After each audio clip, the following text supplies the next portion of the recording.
Hey everyone, quick look at this. See that?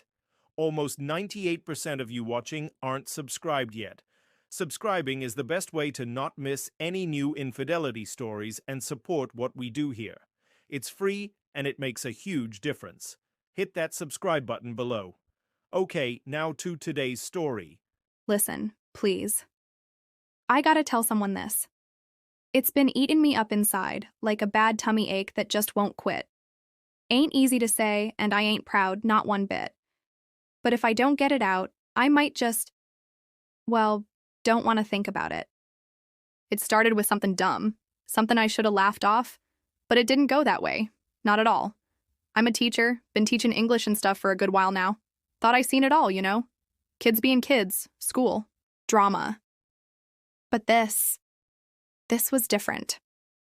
This was about me, Olivia, and one of my students. Brad. Just hearing his name gives me this weird feeling, like missing a step. It was the school locker room. Girls' locker room, 'cause I'm a woman. Changing after gym? Yeah, teachers do that too. Try to stay healthy. Door to the showers, supposed to lock, wasn't locked right. Didn't think nothing of it. Figured some kid forgot. I was getting dressed when the door creaked open. And there he was. Brad. Standing there looking surprised, like a deer in headlights. He froze, and so did I. Only a second, maybe two, but felt like forever. Heart hammered like a trapped bird. I pulled my shirt up quick, face burning. Hot. He stammered, "Oh, sorry, Mrs. Sorry."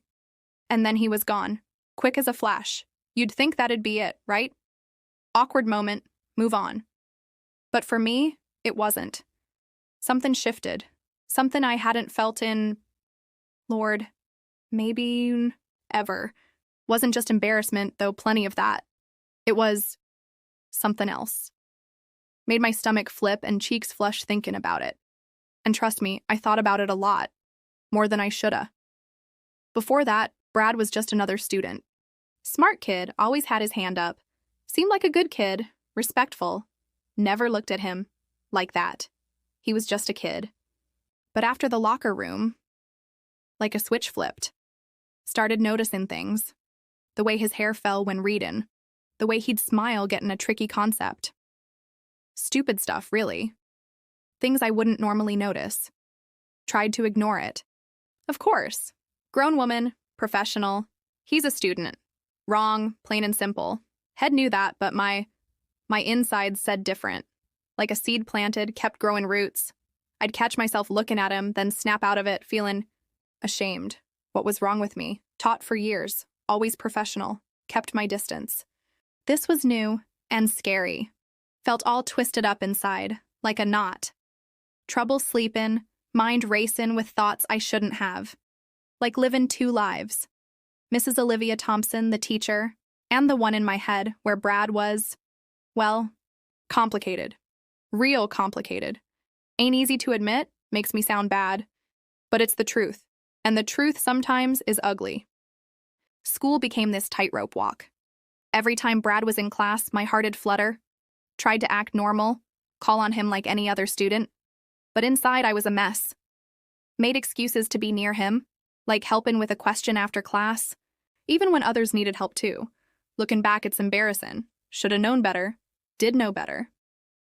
But this feeling was so strong, like a current pulling me under. Told myself it was just a silly crush. It'd pass. Like those teen crushes on movie stars. But this felt different. More real. And that's what scared me most. Remember, one time, reading this poem about love and loss, Brad read a part, and his voice just did something to me. Wasn't even the words, but the way he said them, with this quiet intensity. Looked up from my book, and our eyes met for a second. Felt like we were the only two in the room. Like we shared something. Probably just my imagination. But felt so real then. Gave me this little spark of hope? No, not hope. Maybe just a feeling that maybe he felt something too. Ridiculous, I know. He was just a kid. But that's feelings, ain't it? Don't always make sense. They just are. Started having these flashbacks, little bits of that day in the locker room. Surprised look on his face, the way he turned away quick. Replayed it in my head, trying to figure out what it meant. Did he see anything? Did he think anything? Driving me crazy. Started avoiding the teacher's lounge, afraid someone see something in my face. Ate lunch in my classroom just for peace and quiet. Felt like I was living a lie, putting on an act every day, pretending to be the same old Mrs. Thompson, while inside I was a tangled mess of emotions I didn't understand and shouldn't be having.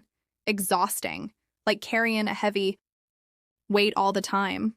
Times when I'd catch other students looking at me, smiling, saying hi, and it had hit me, this wave of guilt.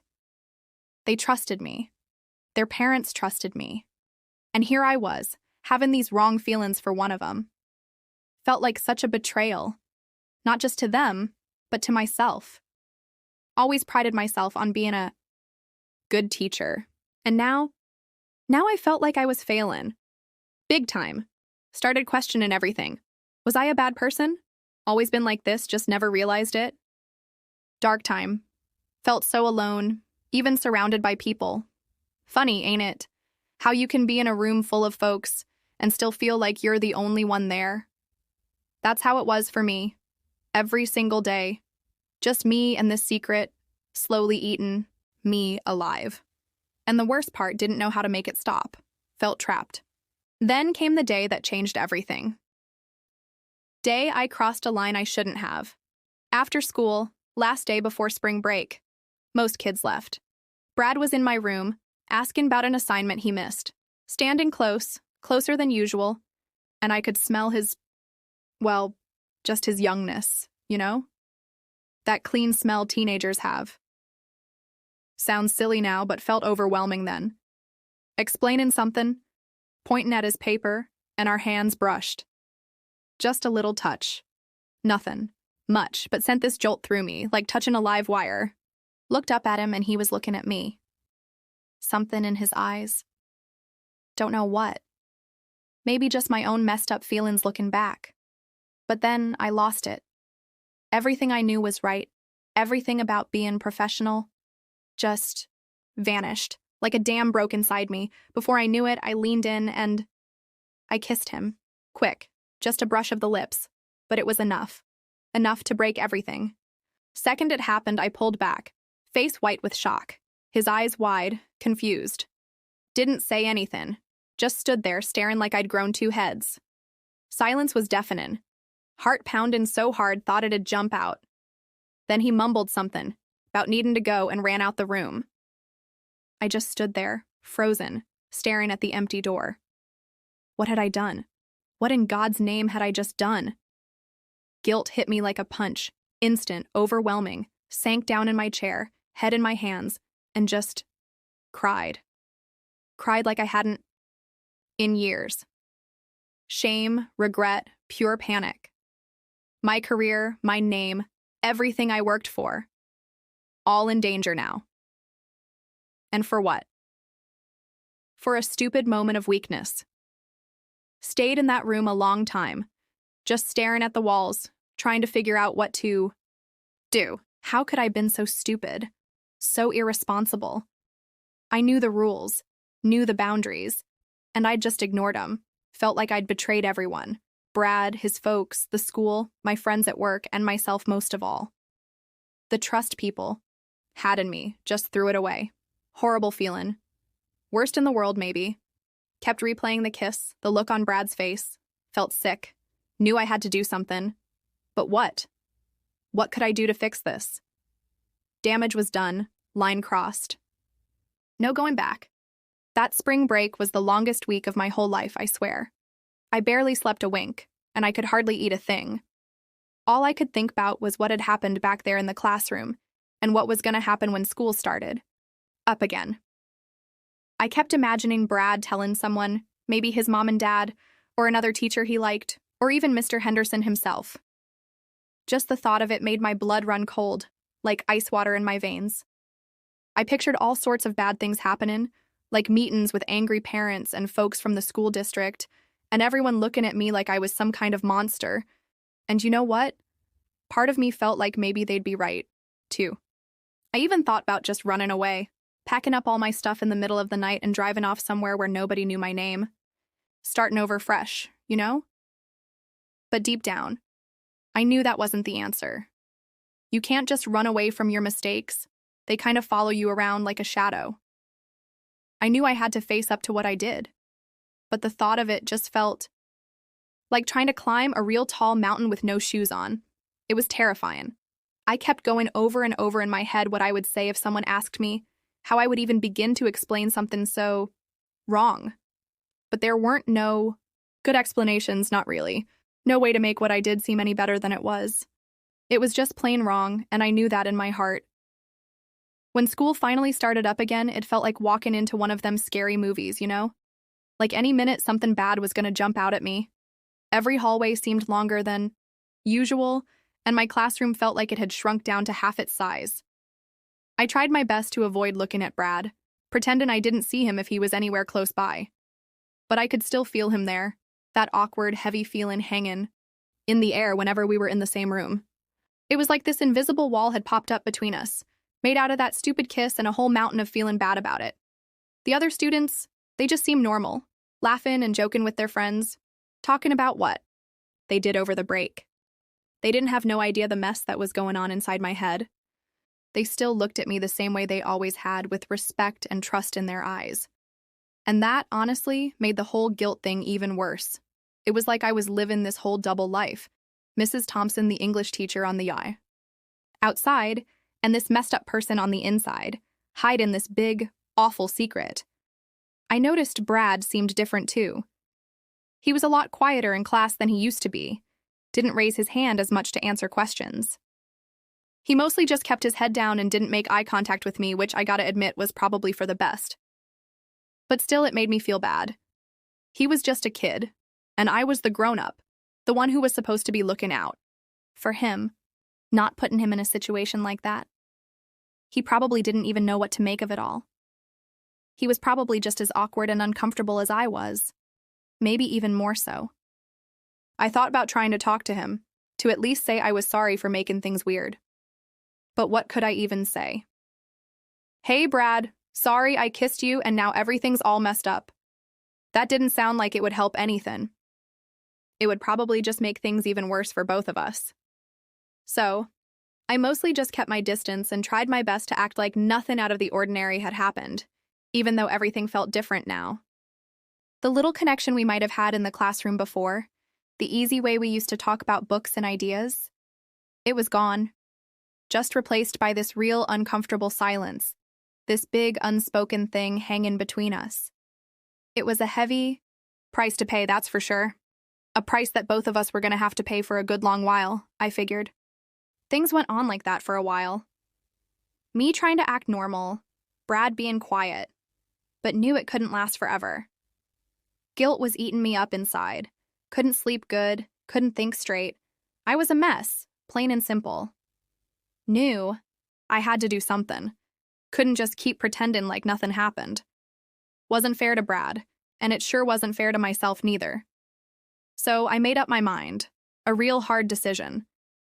I decided I had to tell someone about it. Not the whole shebang, maybe not all the little details. But I needed to say that I done wrong, that I crossed a line I shouldn't have. It weren't easy, not one bit. Probably the hardest thing I ever had to do in my whole life. I went to Mr. Henderson's office, the principal, you know? My hands were shaking something awful, and my stomach felt all twisty inside. I told him enough. Enough for him to get that I made a big mistake, a real serious one. I didn't go into all the nitty-gritty about the locker room or the dumb feelings that led up to it. I just said that I acted unprofessional with one of the students. He was real surprised, of course, and kind of let down. I could see it in his face. And I didn't blame him one bit.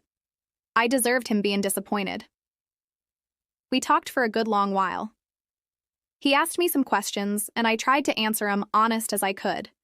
Told him I knew I messed up real bad, that I was deep down sorry for it.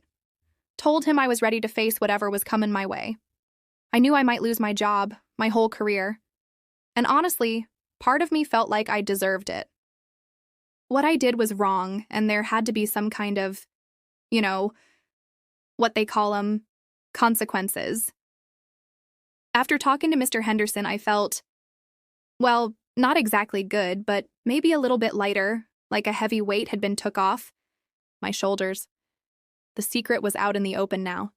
I didn't have to carry it all by myself no more. There were still things I had to face, and I knew it weren't going to be easy, but I had at least took that first step. I had said out loud that I messed up, and that, I think, was a real important thing. It was a starting point, a start towards taking responsibility for what I did, towards trying to fix the mess I made. I don't know what's going to happen next. I don't know if I'll ever be able to forgive myself all the way. But I know I gotta try. For Brad's sake, for the school's sake, and for my own sake too. I owe it to everyone. And maybe, just maybe, someday down the road I can look back on all this and see it as a turning point. A real painful one, for sure. But one that taught me a hard lesson about keeping your boundaries, about being responsible, and about doing what's right, even when it's the hardest darn thing to do. And that's the honest truth of it. The whole messy, ugly truth. And I just gotta hope that telling it helps somehow. Even if it's just a little bit. The principal, Mr. Henderson, he just sat there for a minute after I told him. His face went all still, like he was carved out of stone. He didn't say nothing, just looked at me with this real serious look in his eyes. It made my stomach clench up even tighter. I felt like a little kid standing in front of the teacher after doing something real bad. Which, let's be honest, I had. Real bad. Finally, he sighed. A long, slow sigh that sounded like he was carrying the weight of the world on his shoulders. He leaned back in his chair, and the leather squeaked a little. "Mrs. Thompson?" he said, his voice quiet, almost like he was talking to himself. This is very serious." I just nodded. Couldn't even look him straight in the eye. My gaze was stuck on this little crack in the wood of his desk. It looked like a tiny little canyon, and I suddenly found myself wondering how long it had been there and what kind of pressure it took to make it. Stupid things your mind wanders to when you're scared, you know? He cleared his throat. "As you know, we have strict policies regarding teacher conduct and interactions with students. What you've described?" He paused, looking for the right words. "It's a clear violation of those policies." I mumbled, "I know, Mr. Henderson. I understand." He looked at me then, really looked at me, and I could see a mix of disappointment and something else. Maybe pity. I didn't want his pity. I just wanted this whole thing to be over. But I knew it was just beginning. "Effective immediately," he said, his voice a little firmer now. "You will be placed on administrative leave, with pay, for now, while we conduct a thorough investigation." My heart sank. Administrative leave. It sounded so official, so final. Like this was the point of no return. I swallowed hard. "Okay," I managed to say, my voice barely a whisper.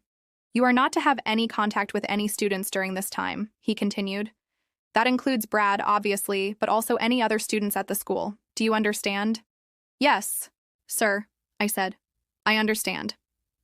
He went on to explain that the school would need to follow certain procedures, that there would likely be an investigation involving interviews with me, with Brad, and possibly with other staff members. He didn't give me a timeline, just said it would take as long as it needed to take to get all the facts straight. He asked me some questions. When it happened, where, what exactly occurred. I told him the truth, as best as I could, trying. Not to leave out anything important, but also not wanting to make it sound any worse than it already was. Which was pretty bad. The whole time, I kept thinking about Brad. How was he feeling about all this? Was he scared? Had he told anyone? I felt a fresh wave of guilt wash over me, heavier than before. I had put him in this position, and now he was going to have to go through this investigation too. It wasn't fair to him. None of it was. Mr. Henderson told me that the school counselor would be available to Brad if he needed to talk to someone. That was a small comfort, I guess. At least someone was thinking about him. Before I left his office, Mr. Henderson looked at me one last time, his expression serious but also almost sad. "Mrs. Thompson," he said, "in all my years here, I've never had to deal with anything quite like this. I've always considered you a good teacher, a dedicated member of our staff. That's why this is so disheartening." His words hit me hard. I felt a lump form in my throat, and I had to fight back tears. I didn't want to cry in front of him. I just nodded again, unable to speak. He stood up and offered me his hand. I shook it, his grip firm but not unkind. As I walked out of his office, I felt like I was walking into a void. My future was uncertain, my reputation tarnished. All because of a stupid, impulsive mistake. The weight on my shoulders felt heavier than ever. The next few days were a blur. I stayed home, mostly just sitting on the couch, staring at the TV but not really seeing anything. The phone rang a few times, but I didn't answer. It was probably the school, or maybe one of my colleagues, wondering where I was. I just wasn't ready to talk to anyone. Then, a letter came in the mail. Official school letterhead. It outlined the investigation process and informed me that I would need to come in for an interview next week. My stomach did a flip just reading it. It felt so formal, so accusatory, even though I knew I was guilty. The day of the interview, I felt like I was going to throw up. I picked out the most professional outfit I could find, even though it felt like putting on a costume. I didn't sleep much the night before, my mind racing with all the questions they might ask. I kept replaying the kiss in my head, trying to remember every little detail, every look, every word. When I got to the school, it felt strange, empty. The hallways were quiet, no students laughing or rushing to class. It felt like a ghost town. I went to the designated room, a small conference room I'd only been in a couple of times before. There were 2 people waiting for me. A woman I didn't recognize, who introduced herself as Ms. Davies from the district's HR department, and Mr. Miller, the school counselor. Ms. Davies did most of the talking. She was very polite, very professional, but her questions were direct and to the point. She asked me to describe my relationship with Brad, how often we interacted outside of class, if there had been any previous incidents. I tried to be as honest as possible, explaining that our interactions were mostly just about schoolwork. But then she asked about the day in the locker room. That memory flashed in my head, clear as day. Brad's surprised face, my own shock and embarrassment. I explained what happened, trying to downplay anything that might sound intentional on my part. But the truth was, even to me, it sounded bad. Then she asked about the kiss. I felt my cheeks burn as I described what happened, the sudden impulse, the brief contact. I could see the disapproval in her eyes, even though she didn't say anything outright. Mr. Miller mostly just observed, but he asked a few questions about my emotional state and if I had been experiencing any personal difficulties lately. That made me think back to all those sleepless nights, the constant worry and guilt. Maybe if I had talked to someone sooner, this whole thing could have been avoided. But hindsight's always 20/20, ain't it? Ms. Davies asked me about my feelings for Brad. That was the hardest question to answer. How could I explain this confusing mess of emotions? The initial shock, the inappropriate attraction that followed, the guilt and shame that consumed me. I tried to explain that it wasn't love, not really, more like a mistake, a terrible lapse in judgment. The interview lasted for over 2 hours. By the time it was over, I felt drained, like all the energy had been sucked out of me. Ms. Davies thanked me for my cooperation and said they would be in touch with their decision. As I left the school that day, the emptiness felt even more profound. I didn't know what the future held. I could lose my job, my career, everything I had worked for, and honestly, I didn't know if I even deserved another chance. The guilt was still there, a heavy weight in my chest, but underneath it, there was also a strange sense of relief? Like finally facing the music, even if the music was sad and scary, was better than living in constant fear and secrecy. Now all I could do was wait. Wait for their decision. Wait to see what the future held. And try somehow to forgive myself for what I had done. Thanks for watching. Leave a comment below if you enjoyed my story and don't forget to subscribe.